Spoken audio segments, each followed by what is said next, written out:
Anda kembali menyaksikan Breaking News, pemirsa. Saat ini Anda sedang menyaksikan sidang sengketa Pilpres dengan menguji saksi ahli. Kali ini saksi dan ahli yang dihadirkan dari kubu 03, yakni Ganjar Pranowo dan juga Mahfud MD. Di mana hari ini ada sebanyak 19 saksi yang dihadirkan, terdiri dari 9 ahli dan juga 10 saksi fakta.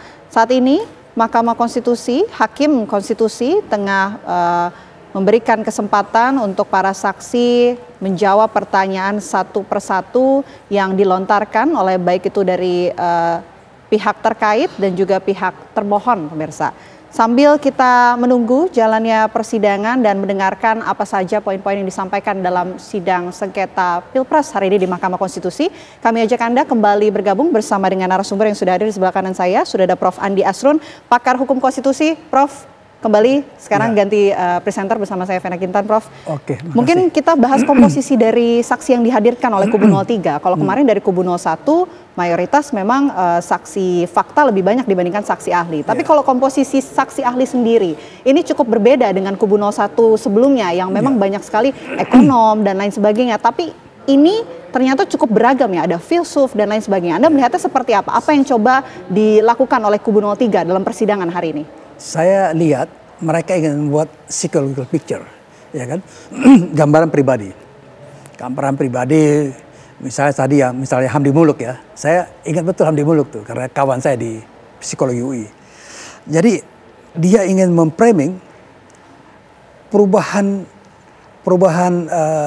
perilaku, perubahan karakter, perubahan citra pribadi Pak Prabowo itu adalah sebuah artificial. Gitu loh, sebuah hal-hal yang dibuat-buat misalnya, ya kan, itu yang mau digambarkan sehingga bahwa dengan begitu bahwa perubahan perilaku itu dalam rangka untuk kepentingan politik, padahal kan nggak bisa begitu, ya kan.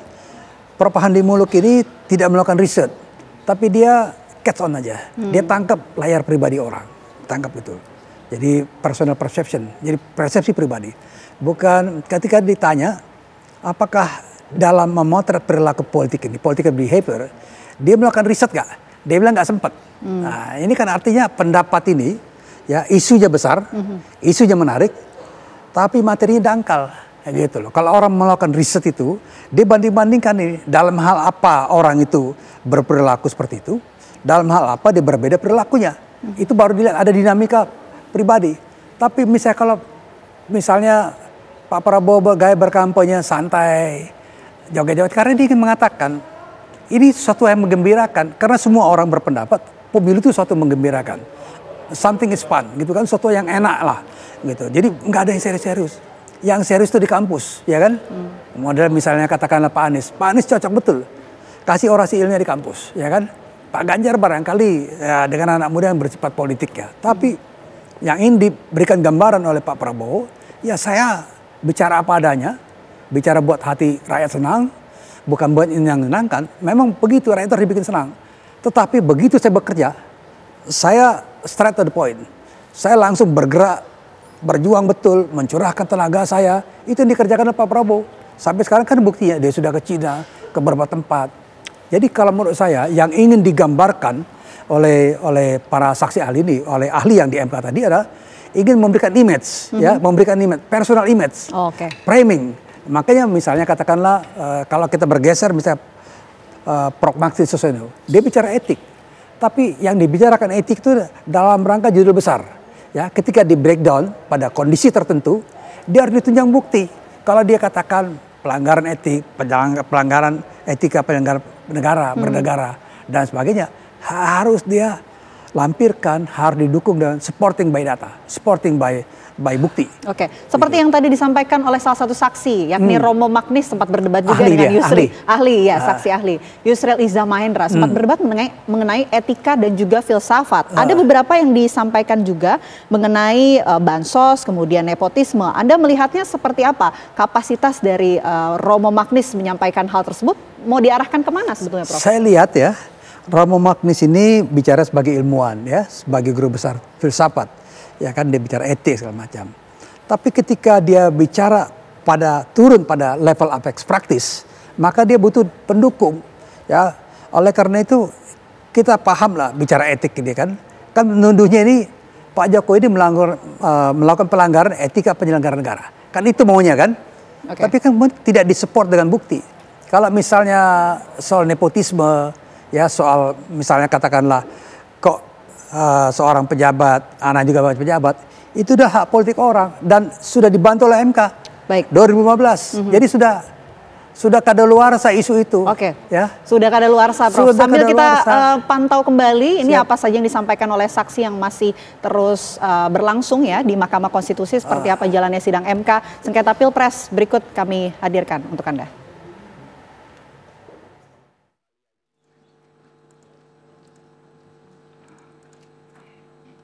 Mohon bersabar semuanya karena keterangan saksi ini bersambung dengan keterangan ahli tadi.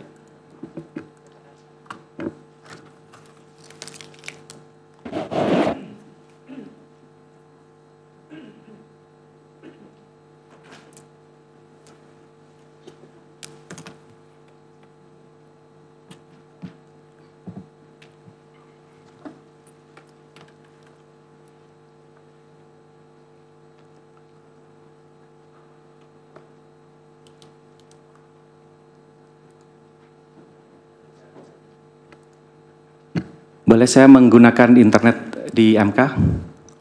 Boleh nanti tolong beritahu passwordnya. Konstitusi. Konstitusi 123 ini pakai.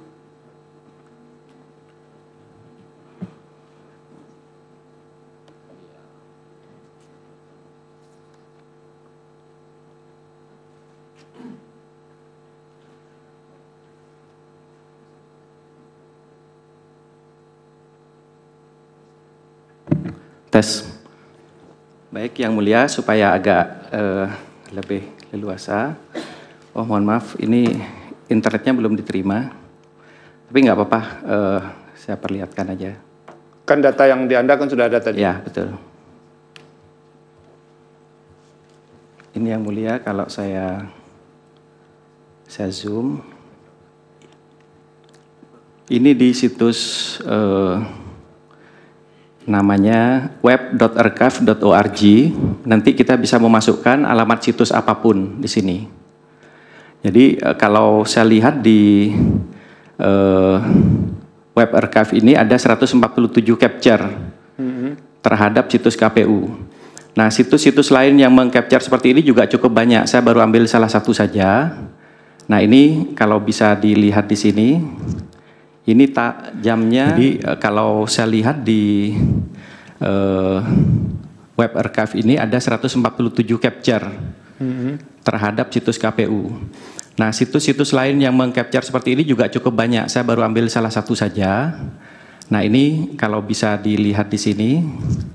Ini jamnya 18.30, progresnya sudah 46.000 yang seperti tadi sudah disampaikan. Oke, itu suara yang awal tadi ya? Iya. Oke. Ya. Nah, penambahannya menuju pukul 21.46 tuh di mana bisa dilacak? Ini yang saya perlu internet tapi belum connect ini, Yang Mulia. Konstitusi paling besar. K besar. Konstitusi 123. I-nya pakai. Oh iya, makanya.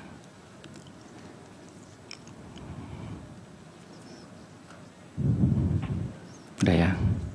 Oke. Terima kasih, Pak.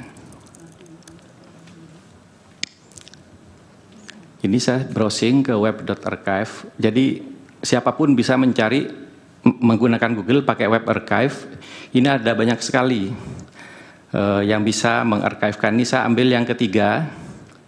Welcome to US Petabox gitu ya. Ini di sini. Nah, ini Yang Mulia. Kalau saya memasukkan situs Sirekap, namanya pemilu 2024.kpu.go.id. Nah, ini akan tampil kondisi pada saat tanggal 14 itu. Sebentar, ini masih loading Yang Mulia. Ini kalau dilihat ini ada 148 capture. Nanti kita memilih tanggal berapa. Ini ada tanggal 14. Itu ada jam 11 versi server web archive ya, jam 12 dan seterusnya. Ini bisa dicek Yang Mulia. Nanti saya cek satu-satu, nanti keluar ini gambarnya. Ini masih versi 1830. Saya back lagi ya. Saya paling bawah aja langsung coba. Ini tanggal 14, saya ambil paling bawah. Masih sama, jadi belum ada yang berbeda. Sampai menjelang pukul 21.46 itu masih sama? Belum ditemukan yang lain dari situs ini. Kalau kita cari web archive yang lain, barangkali ada Yang Mulia. Oke. Jadi yang sekarang yang paling penting, ada fakta berdasarkan Anda nih ya, sekitar sekian 2 jutaan suara, padahal data pertama masuk itu 21.46. Nah benar, ini besok. Ya Pak Hasim ya, supaya bisa agak clear yang soal ini. Terima kasih Pak Ketua. Baik, sekarang dijawab yang pertanyaan-pertanyaan tadi. Baik.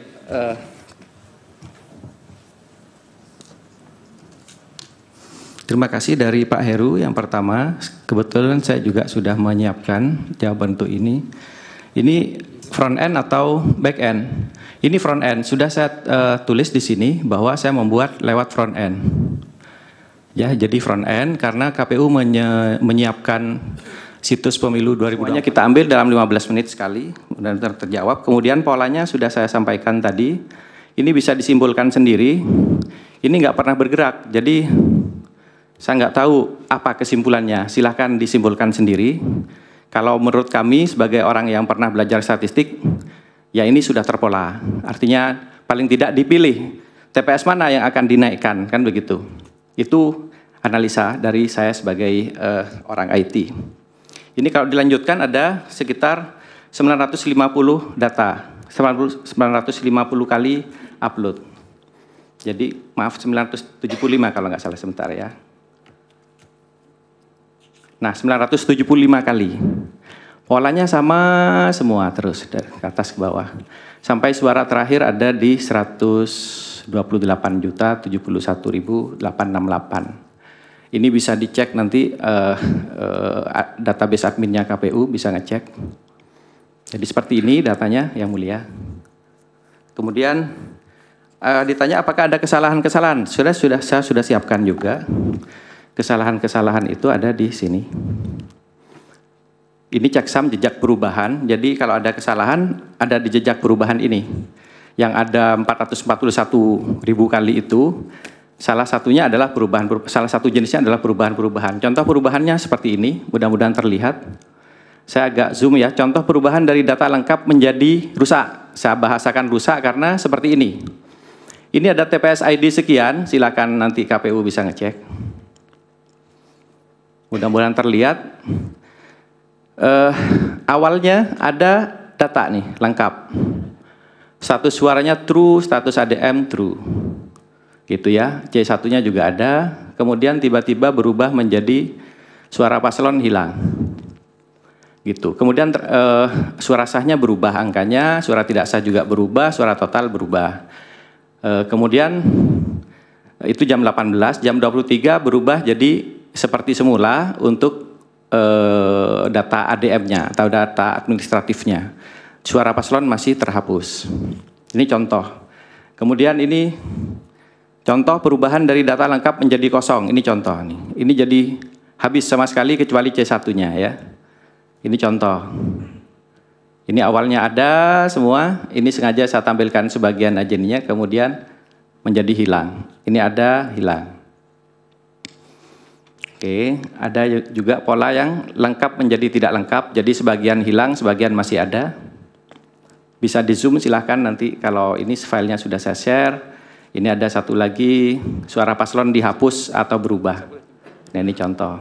Tadinya saudara ada. saksi, iya.